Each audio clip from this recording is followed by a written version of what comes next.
Standard science first lesson food அப்படிங்கிற lesson பார்க்குறோம். அந்த லெசன்ல இன்னைக்கு பார்க்க போற topic kitchen safety and electrical அப்ளையன்சஸை எப்படி நம்ம ஹேண்டில் பண்ணணும் அப்படிங்கிற கான்செப்ட் தான் தெரிஞ்சுக்க போறோம். சரிங்களா? ஸோ இதுவே நமக்கு ஒரு ஜென்ரலான விஷயம்தான் இல்லைங்களா? ஏன்னா இந்த kitchen safety and then electrical appliances பொதுவாகவே இப்போ நம்ம எந்த ஒரு மின் சாதனங்களை எல்லாத்தையுமே பயன்படுத்தும் பொழுது நம்ம எப்படி மெயின்டைன் பண்ணணும். அது போல ஃபயர் ஆக்சிடென்ட்ஸ் அப்படிங்கிறது நிறைய நம்ம கேள்விப்படுறோம். ஸோ அந்த ஃபயர் ஆக்சிடென்ட்ஸ்லாம் நடந்தது அப்படின்னா எப்படி நம்ம சேஃப்டியா அதுல இருந்து நம் பாதுகாக்கலாம் அப்படிங்கிற கான்செப்ட் தான் நம்ம இன்னைக்கு தெரிஞ்சுக்க போறோம். ஸோ இது வந்துட்டு நீங்க எல்லாருமே நம்முடைய டே டு டே லைஃபுக்கான முக்கியமான கான்செப்ட். இந்த லெசன் ஃபுல்லுமே நம்மளுடைய அன்றாட வாழ்க்கையில் நம்ம தெரிஞ்சுக்க வேண்டிய நல்ல விஷயங்கள் தான் இருக்கு. சரிங்களா? எஸ்பெஷலி இன்னைக்கு பார்க்க போற கான்செப்ட் நம்ம என்னது முக்கியமா நிறைய தெரிஞ்சுக்கணும். சரியா? சோ இன்னைக்கு நம்ம டாபிக்ல போலாம். ஃபர்ஸ்ட் கிச்சன் சேஃப்டி அப்படின்னாலே நமக்கு நம்மளுடைய மெயினான பிளேஸ் அப்படின்னா நம்ம வீட்டுல எதை எடுத்துப்போம்? கிச்சனை தான் எடுத்துக்கிறோம். சமையலறை அப்படிங்கிறது நான் உண்ணக்கூடிய உணவை தயாரிக்கக்கூடிய பகுதி இல்லையா? அப்ப உணவு தயாரிக்கக்கூடிய பகுதி என்பது நம்ம ரொம்ப நீட்டா பாதுகாப்பாக வைத்துக் கொள்ள வேண்டிய ஒரு அறை. ஏன்னா நம்ம சமைக்கிறதுக்கு அந்த நாள்ல எல்லாம் நம்ம என்ன பண்ணினோம்? உட்டன் மெட்டீரியல்ஸ் அப்படிங்கிறத நம்ம பயன்படுத்தினோம். மரத்தால, அடுத்தது கெரோசின் அப்படிங்கிற ஆயிலால. இப்போ நம்ம எல்லாரும் பயன்படுத்தக்கூடியது எல்பிஜி கேஸ் சிலிண்டர்னு சொல்றோம் இல்லையா? அந்த சிலிண்டர் தான் யூஸ் பண்றோம். சோ இது பாதுகாப்பாக நாம் வைத்துக் கொள்ள வேண்டிய ஒரு விஷயம். And then electrical stove, induction அப்படின்னு நம்ம சொல்றோம்ல, மின்சாதன அடுப்பு. சோ நம்ம அன்றாடம் பயன்படுத்துறது எல்பிஜியோ அல்லது எலக்ட்ரிக்கல் ஸ்டவ். இத ரெண்டுமே நம்ம என்ன பண்ணணும்? சேஃப்டியா தான் ஹேண்டில் பண்ணணும். ஏன்னா எலக்ட்ரிக்கல் அப்படிங்கும் போது ரொம்ப ஜாக்கிரதையா இருக்கணும். எல்பிஜிங்கிறதுக்கும் சேஃப்டி. சோ ரெண்டுமே பாதுகாப்பாக நாம் வைத்துக் கொள்ள வேண்டிய ஒரு விஷயம். சோ இதனால வரக்கூடிய என்னென்ன ஆபத்துகள், டேஞ்சர் அப்படிங்கறது தான் தெரிஞ்சுக்க போறோம். சோ இப்போ நம்ம பெரிய பெரிய கண்டெய்னர் லாரி எல்லாம் நீங்க போறத பார்த்திருப்பீங்க இல்லைங்களா? சோ அதுல பெட்ரோல், டீசல், கேஸ் எல்லாம் போகும், பார்த்திருப்பீங்க. சோ அந்த பெரிய டேங்கர் லாரி எல்லாம் என்ன எழுதியிருக்கும்? ஒவ்வொரு லாரியிலையுமே ஹைலி இன்ஃபிளேமபிள் அப்படின்னு எழுதியிருக்கும். ஸோ ஃபயர் அப்படிங்கிறது ஈஸியாக நமக்கு என்ன ஆகும்? கேட்ச் ஆக முடியாது. So gas catches fire. ஃபயரை எது ஈஸியா கேட்ச் பண்ணும்? கேஸ் சிலிண்டர் எளிதில் தீப்பற்றக்கூடியது. ஃபயரை ஈஸியாக கேட்ச் பண்ணக்கூடிய ஒரு விஷயம்தான் இந்த சிலிண்டர் வெடிச்சு தீப்பற்றி எரியுது அப்படின்லாம் நம்ம சொல்லுவோம் இல்லையா? ஃபயர் ஆக்சிடென்ட்னா நமக்கு பல வகையில ஃபயர் ஆக்சிடென்ட்ஸை நம்ம ஃபேஸ் பண்றோம். முக்கியமா நம்ம இந்த ஃபயர் ஆக்சிடென்ட் சிலிண்டர் அடுப்பு வெடிச்சு அப்படிங்கிறத நம்ம அடிக்கடி கேள்விப்படலாம். பிகாஸ் பாதுகாப்பாக இல்லாம இருக்கிறது. கேஸ் சிலிண்டர்ல கேஸ் லீக் ஆகும். ஸோ அந்த கேஸ் லீக் ஆகும் போது நான் சிலிண்டரை சரியா க்ளோஸ் பண்ணல, ஆர் அதர்வைஸ் அடுப்பை நான் க்ளோஸ் பண்ணல, ஆர் அதர்வைஸ் அந்த டியூப்ல ஏதாவது ஹோல்ஸ் இருக்கு, வேற ஏதாவது மிஸ்டேக்ஸ் இருக்கு. So in these possibilities fire அப்படிங்கிறது ஈஸியா கேட்ச் ஆகும். எங்க நமக்கு கேஸ் சிலிண்டர்ல, எல்பிஜி கேஸ்ல நமக்கு ஃபயர் அப்படிங்கிறது ஈஸியாக எளிதில் தீப்பற்றக்கூடியது. அப்ப நம்ம ரொம்ப ஜாக்கிரதையா இருக்கணும். அத கரெக்டா எப்பயுமே எப்படி வச்சிருக்கணும்? இதுதான் சிலிண்டர் அப்படின்னு சொன்னா நம்ம இந்த மாதிரி செங்குத்தான ஒரு வடிவத்துலதான் வச்சிருக்கணும். இதுதான் நமக்கு அடி போர்ஷன்னா, அடியில ஏதாவது நம்ம கரெக்டா நம்ம ஒரு பொருளை வச்சு அது மேலதான் இந்த சிலிண்டரை வச்சிருக்கணும். கிடைமட்டத்துல வச்சிருக்கிறது, வேற எந்த பொசிஷன்லயும் வைக்க கூடாது. அடுப்பை விட்டு ஒரு சர்டன் டிஸ்டன்ஸ் நமக்கு குறிச்சு கொடுத்திருப்பாங்க, அந்த தூரத்துலதான் வச்சிருக்கணும். அவங்க சொல்லக்கூடிய முறைப்படி அந்த டியூப் அதுக்கு நமக்கு ஒரு கவர், அதையெல்லாம் நம்ம பயன்படுத்தினா மட்டும்தான் என்ன பண்ணும்? நமக்கு இந்த ஃபயர் ஆக்சிடென்ட் அப்படிங்கிறத நம்ம ஃபேஸ் பண்ண இருக்கலாம். இதுல இப்ப டூஸ் அண்ட் டோன்ஸ் அப்படின்னு பார்க்கணும். டூஸ் அண்ட் டோன்ஸ், டூஸ் அப்படின்னா நம்ம செய்யக்கூடியது, டோன்ஸ்னா செய்யக்கூடாதது. சோ எங்க கரெக்டா வச்சிருக்கணும்னு சொன்னேன், நமக்கு சமதளமான பகுதியில நம்ம, அதுவும் ஓப்பனா க்ளோஸ். பொதுவாவே கிச்சன் அப்படின்னு சொன்னா காற்றோட்டமா இருக்கணும். எடுத்ததும் போனதும் அடுப்பு பத்த வைக்கிறதுக்கு முன்னாடி அங்க இருக்கக்கூடிய விண்டோஸ் டோர்ஸ் எல்லாம் ஓபன் பண்ணிட்டு தான் அடுப்பை நம்ம என்ன பண்ணணும், ஆன் பண்ணணும். பிகாஸ் இஸ் த வெரி, நமக்கு அந்த இடத்துல வந்துட்டு டேஞ்சரஸான ஒரு சுச்சுவேஷன் இருந்ததுனாலும் அது காற்றின் மூலமாக டக்குன்னு அந்த வாயுவாகப்பட்டது வெளியேறிடும். இல்ல எல்லா பக்கமும் நல்லா க்ளோஸா இருக்கு அப்படின்னு சொன்னா டக்குன்னு நீ அந்த இடத்துல லைட்டர் ஆன் பண்றீங்கன்னா ஃபயர் ஆக்சிடென்ட் அப்படிங்கிறது எளிதாக தீப்பற்றக்கூடிய ஒரு நிலைமை வரும். சோ எந்த பொசிஷன்ல இருக்கணும், vertical position. Okay, so vertical பொசிஷன்ல நம்ம சிலிண்டரை வைக்கணும். அண்ட் தென் பிளேன், அது காற்றோட்டமான பகுதியில வைக்கணும். அடுத்தது வைக்க கூடாதது, ஹரிசாண்டலா நம்ம வைக்க கூடாது. ஹரிசாண்டல் இது டோன்ஸ். சோ டோன்ஸ் அப்படின்னு சொன்னா நம்ம செய்யக்கூடாத விஷயங்கள். ஹரிசாண்டலா படுக்கை கிடைமட்ட வாக்குல நம்ம அதை வைக்க கூடாது.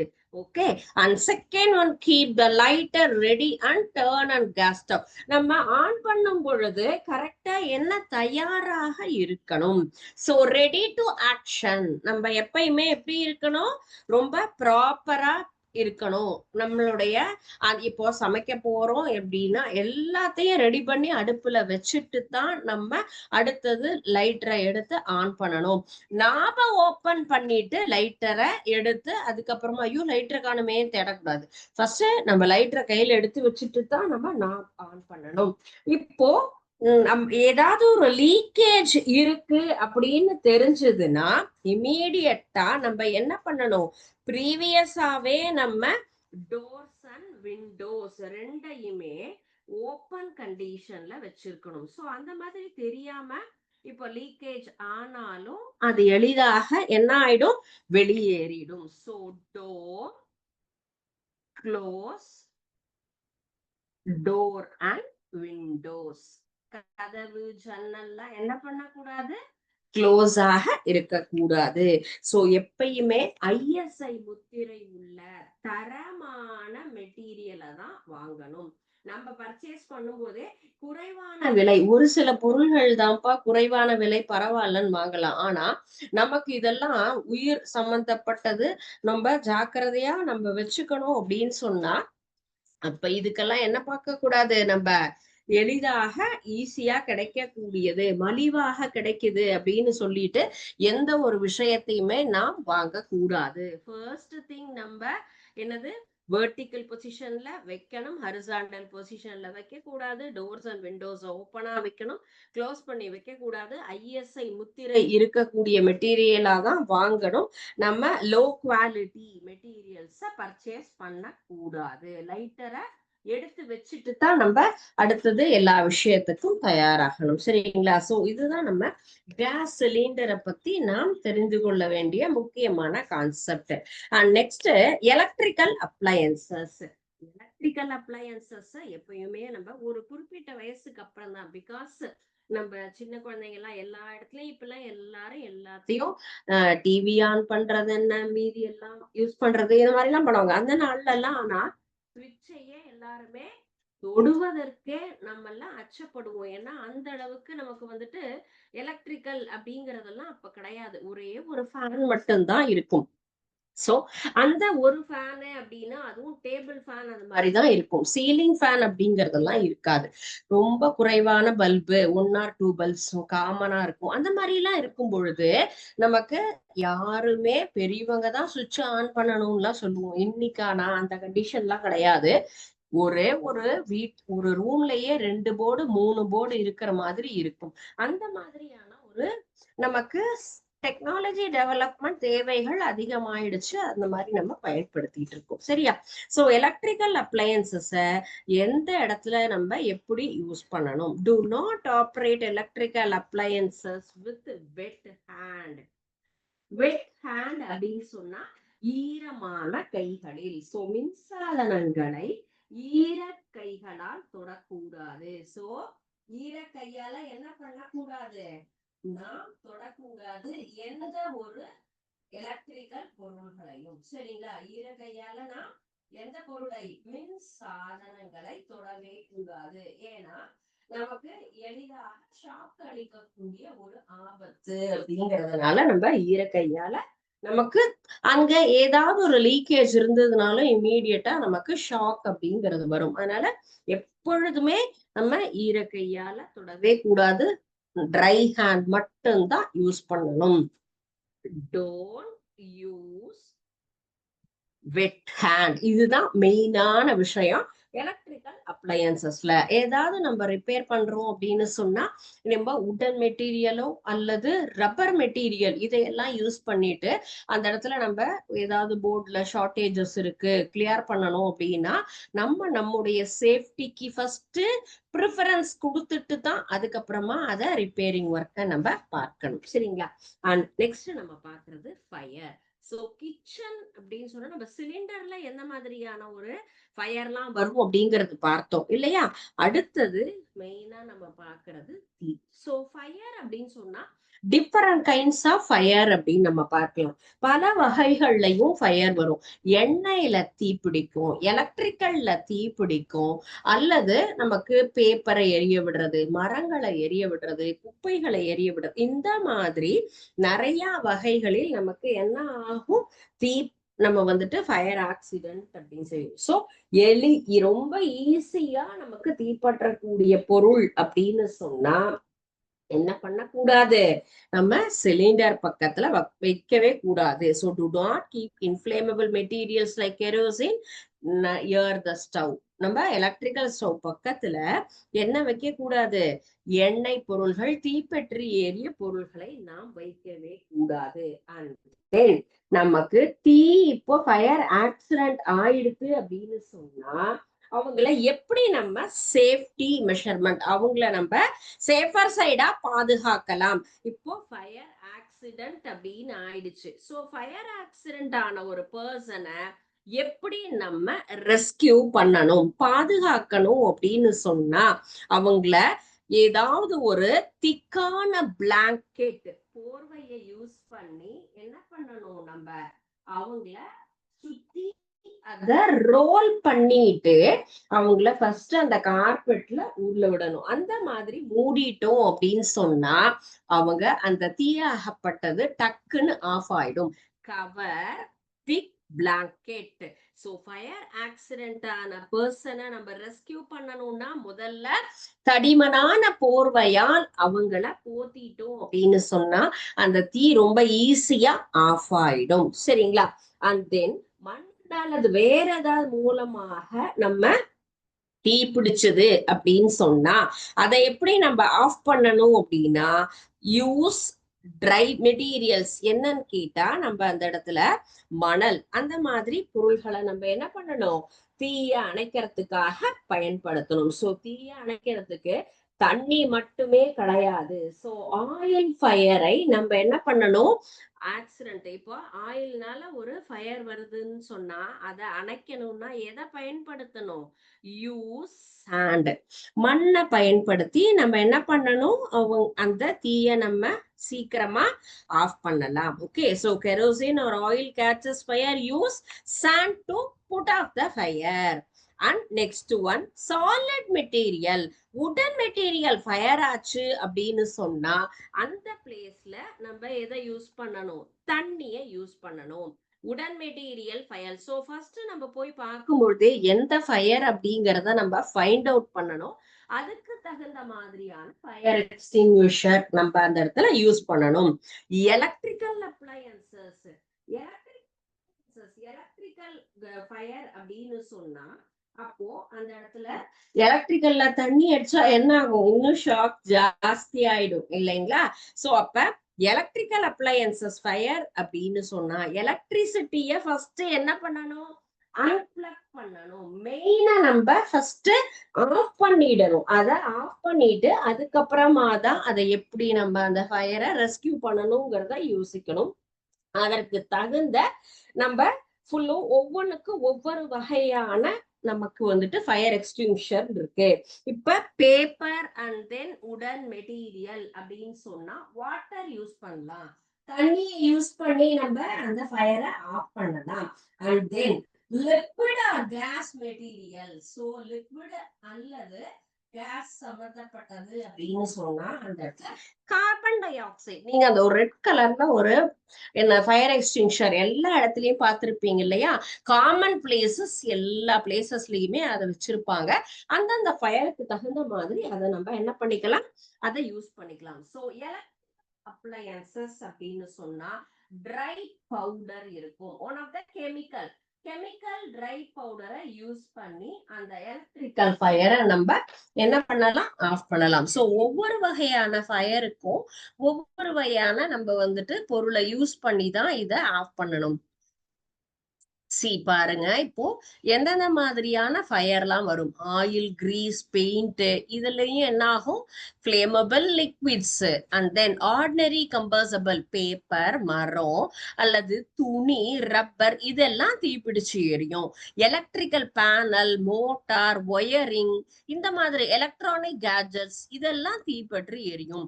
மெட்டல் ஃபேக்டரிஸ்ல எரியும். குக்கிங் ஆயில், சோ நம்ம பயன்படுத்தக்கூடிய ஆயில் மெட்டீரியல் தீப்பற்றி எரியலாம். இப்போ ஒரு ஹோட்டல்லையோ இல்ல வேற ஏதாவது ஒரு பிளேஸ்லயோ அங்கெல்லாம். So there are different classes of fire, வெவ்வேறு வகையான ஃபயர் அப்படிங்கிறது நமக்கு ஃபயர் ஆக்சிடென்ட்ஸ் அப்படிங்கிறத நம்ம என்ன பண்ணலாம், ஃபேஸ் பண்றோம். சோ அதற்கு தகுந்த மாதிரிதான் நம்ம அந்த ஃபயரை அணைப்பதற்கு நம்ம அந்தந்த கேஜெட்ஸ் யூஸ் பண்ணி அந்த எக்ஸ்டிங்ஷரை யூஸ் பண்ணி நம்ம என்ன பண்ணலாம், சேஃப்டி மெஷர்மெண்ட் அப்படிங்கிறத நம்ம கொடுக்கலாம். ஓகே, சோ இதுதான் ஃபயர் எக்ஸ்டிங்ஷர்ங்கிறது. Types of fire extinguisher, carbon dioxide இருக்கும், வாட்டர் இருக்கும், வெட்ல இருக்கும், அண்ட் தென் ட்ரை பவுடர் இருக்கும். இந்த மாதிரி ஒவ்வொரு வகையான நமக்கு வந்து எக்ஸ்டிங்ஷர்ஸ் இருக்கும். அதாவது இது வந்து கார்பன் டை ஆக்சைடு இருக்கும்போது ஃபிளேமபிள்.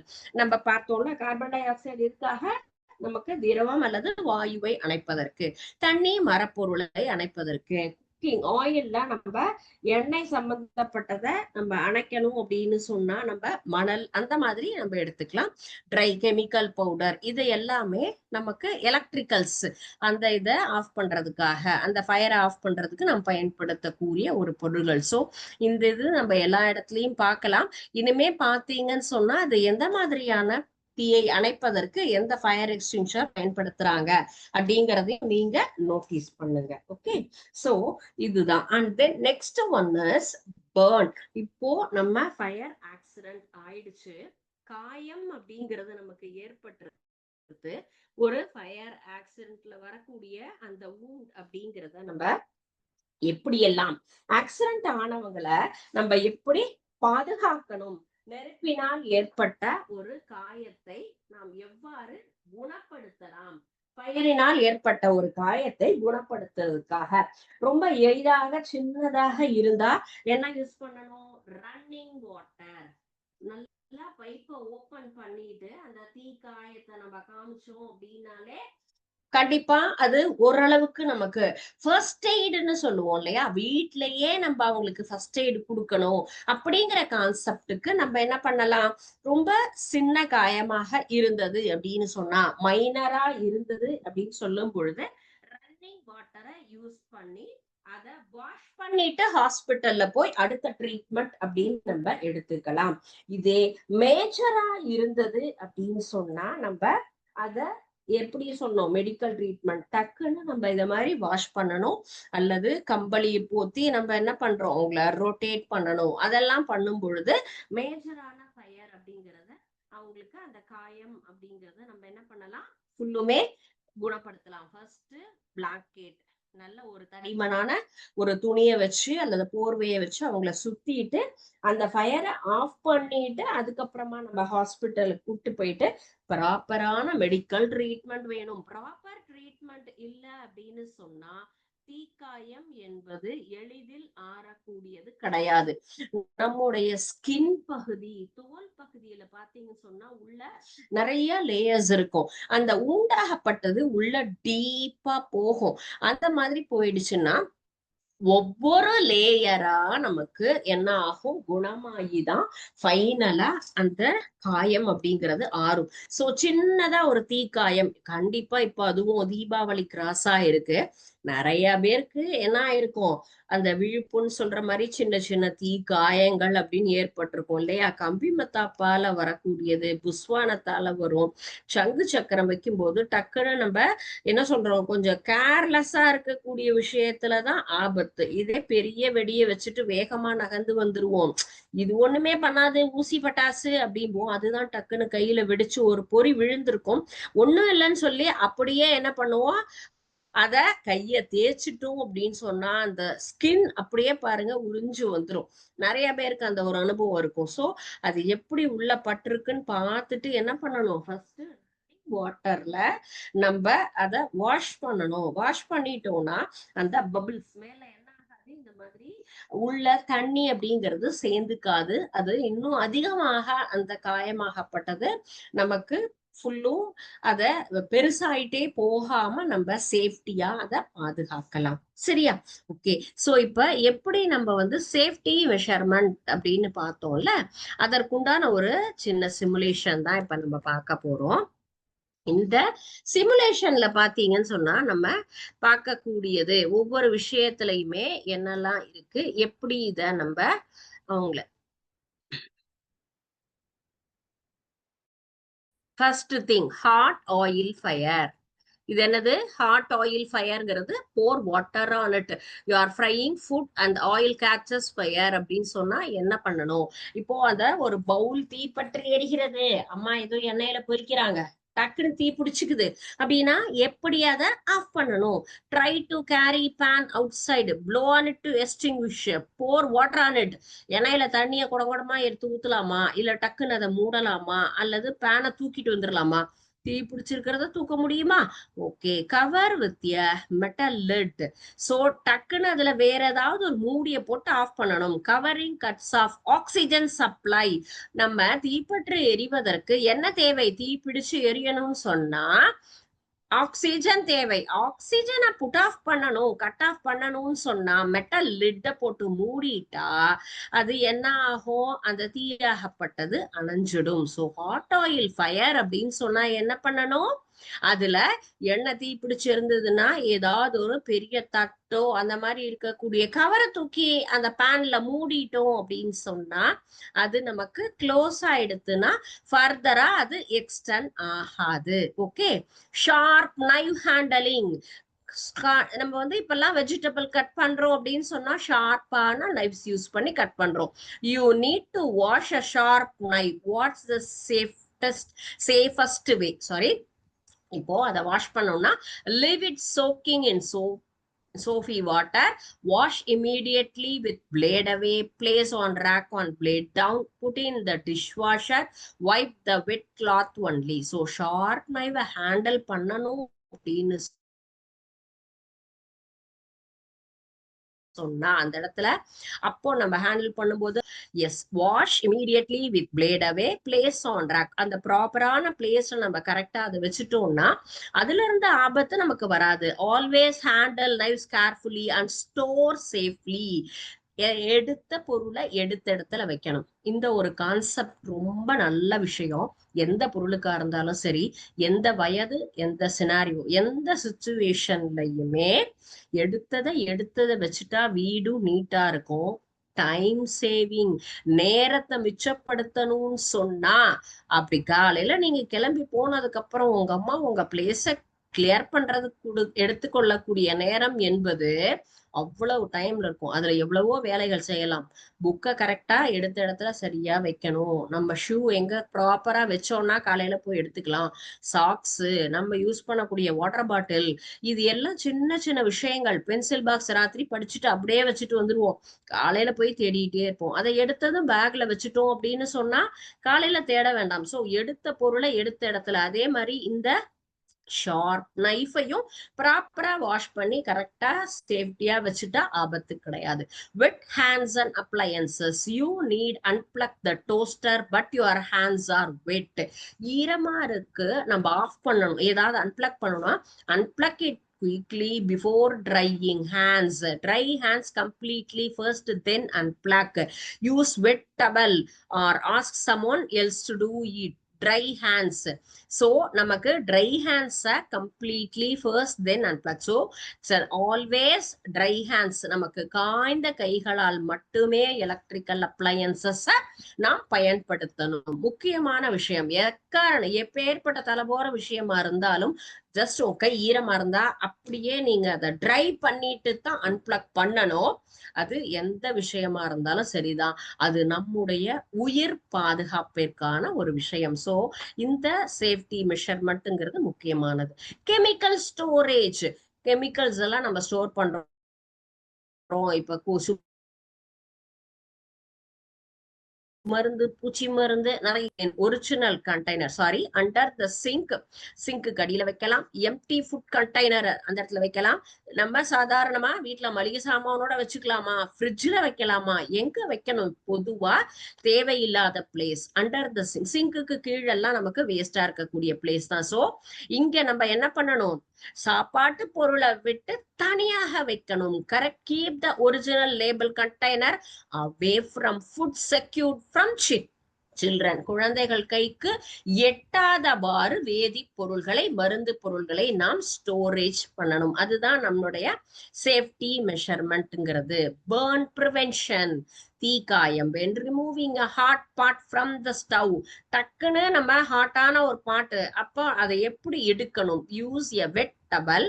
Use try oven with or holders. Use your shirt sleeve. Fold a paper. பேப்பரை புடிச்சு எடுக்கிறது, ட்ரெஸ்ஸால எடுக்கிறது, அல்லது ட்ரை. எல்லாத்த விட பெட்டர் நம்ம எது யூஸ் பண்ணணும்? இதை ஏன் சூஸ் பண்ணிருக்கேன்னு கேட்டா, எது தவறு அப்படிங்கிறதுக்கு உங்களை எப்படி ஐடென்டிஃபை. ஸோ வெட் டவல்னா, wet towels conduct heat, can cause steam, Burns.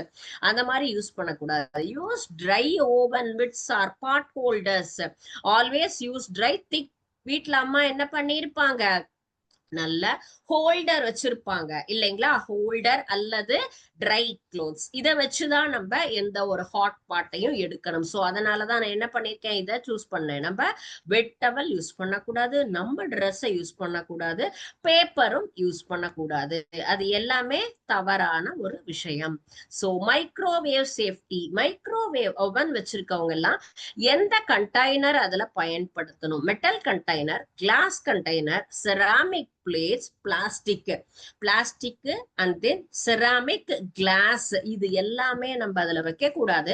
அதுக்குன்னு நமக்கு தனியா இப்ப மேக் பண்ணி கொடுக்குறாங்க மெட்டல் கண்டெய்னர்ஸ். அதுலதான் நம்ம மைக்ரோ ஓவன்ல எந்த ஒரு பொருளையும் ஹீட் பண்ணணும். Metal can cause spark, fire and damage microwave. So metal container சேஃப்டினா என்ன? What should you never put. So எதுல வைக்க கூடாது நம்ம இந்த இதுல? சோ மெட்டல் அப்படிங்கிறது நமக்கு இதுல வைக்க கூடாது, அல்லது கிளாஸோ செராமிக்கோ அல்லது பிளாஸ்டிக்ஸோ இந்த மாதிரி தான் நம்ம. மெட்டல் என்ன ஆகும்? நமக்கு ஃபயர் அல்லது மைக்ரோவேவ் நம்ம டேமேஜ் பண்ணிடும். அதற்கென்று தயாரிக்கு நிறைய பொருள்லாம் நமக்கு ப்ரிப்பேர் பண்றாங்க. So cross contamination, just to cut raw chicken before cutting vegetable. Wipe the knife and board with a paper towel. Rinse with cold water. Wash knife board thoroughly with hot soapy water. You just use the other side of the cutting board. So எந்த ஒரு பொருளை நம்ம cut பண்ணினாலும் எது செஞ்சாலுமே என்ன பண்ணணும்?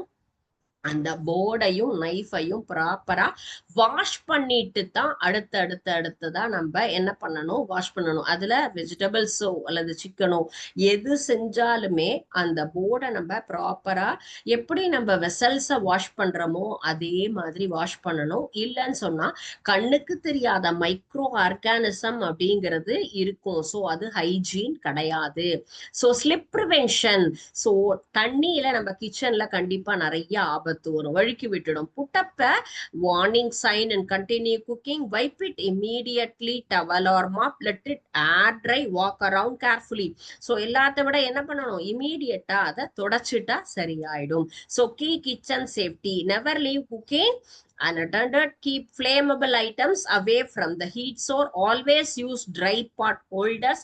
Store knives safely. Clean spills right away. Prevent slips. Keep chemicals away. Food from food and children, wash hands and surfaces, prevent cross contamination, never mix water and electricity. So இது எல்லாமே என்னது நம்ம இன்னைக்கு பார்த்த இந்த சேஃப்டி மெஷர்மெண்ட் அப்படிங்கிறதுக்கு உண்டான சரியான ஒரு சிமுலேஷன். நிச்சயமா இது உங்களுக்கு யூஸ்ஃபுல்லா இருந்திருக்கும். சோ இப்போ நீங்க இது பார்த்ததுல நான் நடத்ததுல உங்களுக்கு ஏதாவது டவுட்ஸ் இருக்காமா? ஓகே, கண்டிப்பா இத நீங்க வீட்ல படிச்சு பாருங்க. சோ இதுல ஏதாவது டவுட்டோ இல்ல வேற ஏதாவது கிளாரிபிகேஷன் இருக்குதுன்னா நெக்ஸ்ட் கிளாஸ் நம்ம அதை பத்தி டிஸ்கஸ் பண்ணலாம். Okay, thank you students. வாழ்க பாரதம், வெல்க தமிழகம்.